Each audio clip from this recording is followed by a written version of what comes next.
5 प्रायिकता। आज का सम है क्वेश्चन जैसा हम देख सकते हैं। अ bag contains 3 white 2 black balls. एक बैग में 3 काले और 2 ब्लैक गेंद हैं। Second bag contains 5 white and 3 black balls.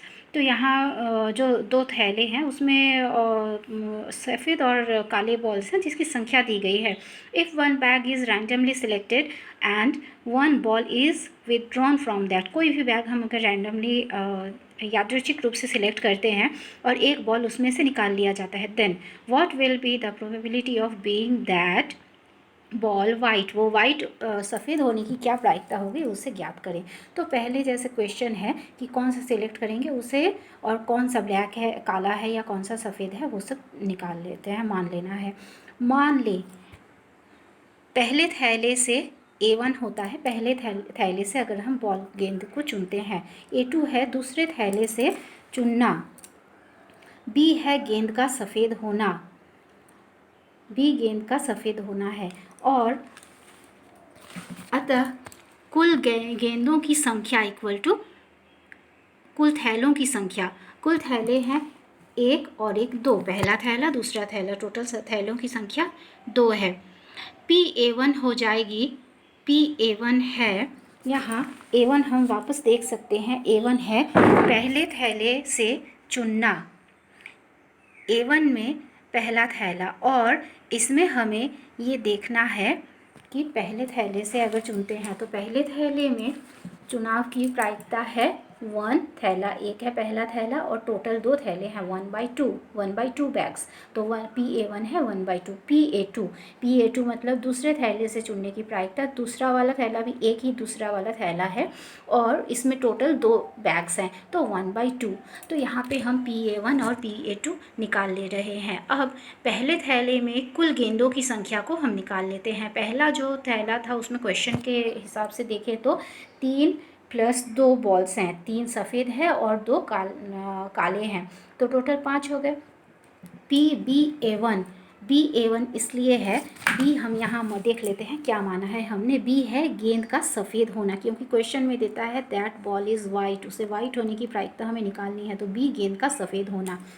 तो B मतलब सफ़ेद होना जब हम A1 थैले से चुन रहे हैं, B/A1 ये कहलाता है। B सफ़ेद होने बॉल की प्रायिकता, B है सफ़ेद बॉल जिसे हम A1 थैले से चुन रहे हैं, इसीलिए BA1 लिखा है, इक्वल टू 3। अच्छा, 3 सफ़ेद बॉल थे पहले थैले में और टोटल बॉल्स 5 थी, तो 3/5 हो जाएगी। दूसरे थैले में कुल गेंदों की संख्या 5 + 3 8 है, 5 सफ़ेद है और 3 काले हैं, टोटल 8 है। तो PBA2 मतलब सफ़ेद गेंद A2 थैले से चुनना, B/A2 है, 5 सफ़ेद है, टोटल 8 है, 5/8। अविष्ट प्रायिकता हो रही है PB। अविष्ट प्रायिकता मतलब सफ़ेद गेंद निकालने की प्रायिकता, तो वो PB है, इसको भी है और ये भी है, दोनों को जोड़ देंगे तो PA1 intersection B + PA2 intersection B। A1 ही रहता है क्योंकि पहला थैला A1 है, इंटू PB जो है ये B/A1 हो जाएगा, प्लस PA2 ही रहता है, इंटू हो जाता है, इंटरसेक्शन का ब्रैकेट तोड़ने पर ये हो जाता है P/B को लिखेंगे BA/2, क्योंकि हम लोग A2 थैले से इसका चुनाव कर रहे हैं। जब A1 से निकालेंगे B/A1, जब A2 से निकालेंगे B/A2। तो A1 का मान हाफ आया था यहाँ, PA1 इंटू B/A1 का मान आया था 3/5, तो दोनों को मल्टीप्लाई करके गुना करके लिखेंगे, प्लस 1/2 यहाँ पे PA2 1/2 आया था वो लिखेंगे, इंटू PBA/2 है 5/8 जिसे हम यहाँ लिखेंगे। तो यहाँ इसका कैलकुलेशन जब हम करेंगे तो 49/80 आंसर आ रहा है। इसे इस तरीके से हम कर सकते हैं। वापस हम इसको एक बार देख लेते हैं। ये है क्वेश्चन जिसमें हम लोगों ने मान लिया है A1 A2 और B, और यहाँ ये इसका कैलकुलेशन जिसे हम यहाँ देख सकते हैं।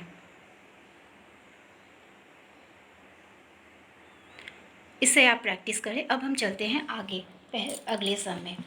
इन 2 utensils A and B respectively, 2 बर्तन है A और B, टू, उसमें क्या क्या है, 2 वाइट एंड 5 ब्लैक बॉल्स है and 3 white and 6 black balls है।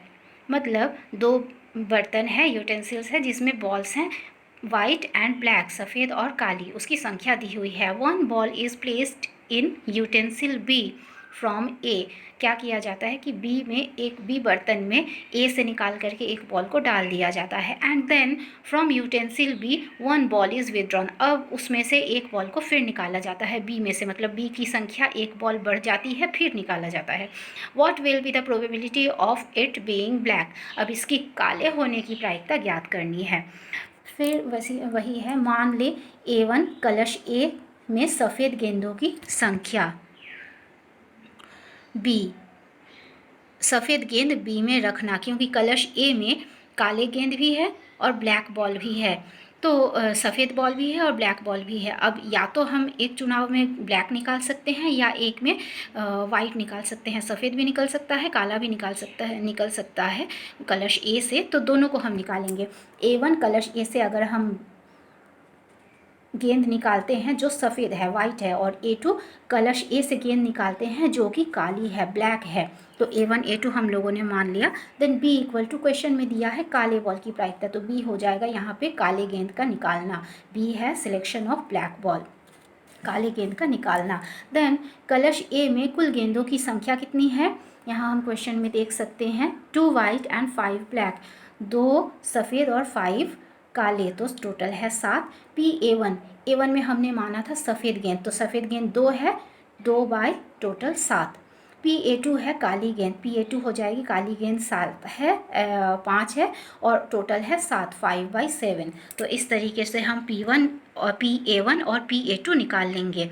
उसके बाद कलश बी में कलश ए से गेंद रखने पर कुल गेंदों की संख्या कितनी हो जाएगी। कलश ए में कुल गेंद थे, यहाँ हम देख सकते हैं 3 + 6 + 1 हो जाएगा, और +1 इसलिए हो जाएगा क्योंकि एक गेंद और ए से निकाल के बी में रखा गया है, इसलिए पी के गेंद की संख्या बढ़ करके 1 प्लस हो जाएगी। तो टोटल ये 3 + 6 9 + 1 10 हो जाता है। टोटल ये 10 हो जाते हैं, +1 हो जाता है। अब इसमें हम देखेंगे PB/A1, जब A1 की प्रायिकता निकाल रहे हैं। A1 मतलब यहाँ वो गेंद सफ़ेद भी हो सकती है और काली भी, तो पहले हम सफ़ेद गेंद की भी निकाल लेते हैं। PB/A1 यहाँ हम देख लेंगे 3 + 6 + 1, PB/A1 काले गेंद का निकालना। यहाँ पे ऑलरेडी 6 ब्लैक बॉल्स है, अगर काला गेंद फिर से उसमें से आ जाता है तो ये हो, जैसे A1 काले गेंद का निकालना है तो काला गेंद 6 + 1 एक साथ हो जाएगा, तो यहाँ PB/A2 नहीं, ये सफ़ेद गेंद है, तो PB/A1 सफ़ेद गेंद है, तो काली गेंद की प्रायिकता 6/10 ही रहेगी, 6 बॉल 6 ही रहेगी, यहाँ वाइट बॉल की संख्या बढ़ जाएगी।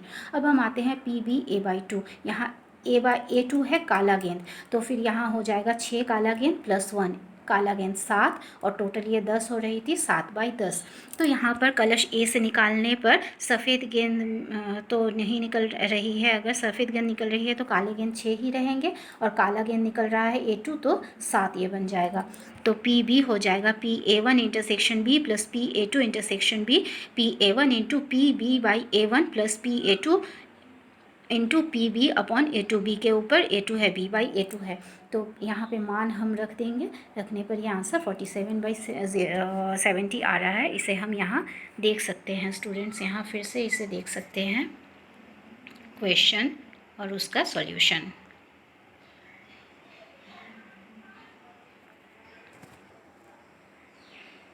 यहाँ हम इसे देख सकते हैं और इस सम को इस तरीके से सॉल्व कर सकते हैं। इसके बाद हम आते हैं, एक क्वेश्चन है, 1 machine will work only when its 3 independent components A, B and C are correct. इसकी जो इंडिपेंडेंट स्वाधीन इकाइयाँ हैं वो सही है, वो तब मशीन काम करेगा। The probability of damage of A is 0.15। उसके ए जो मशीन है उसका डैमेज होने का पार्ट है, उसका डैमेज होने का प्रायिकता है 0.15 विद इन 1 ईयर, 1 साल के अंदर इसकी प्रायिकता है। Probability of damage of B is 0.5। उसकी बी की मशीन की ख़राब होने की प्रायिकता जो 1 साल के अंदर अगर ख़राब हो सकती है तो 0.5 है। और probability of damage of machine C is 0.10। तो ये ख़राब होने की प्रायिकता दी हुई है। What is the probability that the machine will stop working before completion of 1 year? क्या प्रायिकता है कि 1 साल से पहले वो मशीन ख़राब हो जाएगा। Find the probability that the machine will not work on damage of only component C. ये भी प्रायिकता निकालनी है कि वो सिर्फ सी कंपोनेंट ख़राब होने पर ही अगर नहीं चलता है और ख़राबी उसमें पाई जाती है तो इसकी प्रायिकता। तो हम यहाँ पे सॉल्यूशन मान लेते हैं ए, अंग ए का ख़राब होना, damage of component A. B, अंग बी का ख़राब होना, damage of component B. C, अंग सी का ख़राब होना, डैमेज ऑफ कंपोनेंट सी। अब यहाँ PA1 दिया हुआ है 0.15, PB दिया हुआ है, PC 0.10 दिया हुआ है। अब जब ये दिए हुए हैं तो हम यहाँ PA डैश निकाल सकते हैं 1 माइनस PA, PB डैश निकाल सकते हैं 1 माइनस PB, PC डैश निकाल सकते हैं 1 माइनस PC। तो यहाँ हम PA dash, PB dash, PC dash निकाल लेंगे। अब यहाँ पहला प्रश्न है P, मशीन काम करना बंद कर देगी। Machine will stop function before 1 year, 1 साल से पहले। तो यहाँ पे हम देखेंगे P, कम से कम एक अंग का खराब होना 1 माइनस P, किसी भी अंग, तो कम से कम एक अंग का खराब होना 1 माइनस P है, किसी भी अंग का खराब ना होना 1 माइनस P करेंगे। तो उसके बाद 1 minus P A dash intersection B dash intersection C dash 1 minus P A dash dot PB dash into dot PC dash. यहाँ पे हम वैल्यूज़ को पुट करेंगे तो यहाँ बैठाने से वैल्यूज़ को ये आंसर आ रहा है, इसे हम यहाँ देख सकते हैं। इसके बाद हम आते हैं अगले क्वेश्चन पे। अगला क्वेश्चन है 2 नंबर, P, केवल अवयव C का खराब होना, ओनली C ही खराब हो रहा है। तो PA dash intersection B dash intersection C, यहाँ पे C के ख़राब होने की प्रायिकता है इसीलिए C डैश नहीं लेंगे, PA dash into PB dash into PC dash. इसे हम इस तरीके से यहाँ देख सकते हैं। तो इसका आंसर आ रहा है 0.8075। इस सम को फिर से हम यहाँ देख सकते हैं।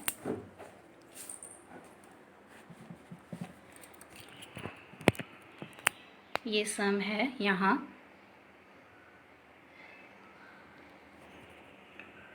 आप इसे देख सकते हैं।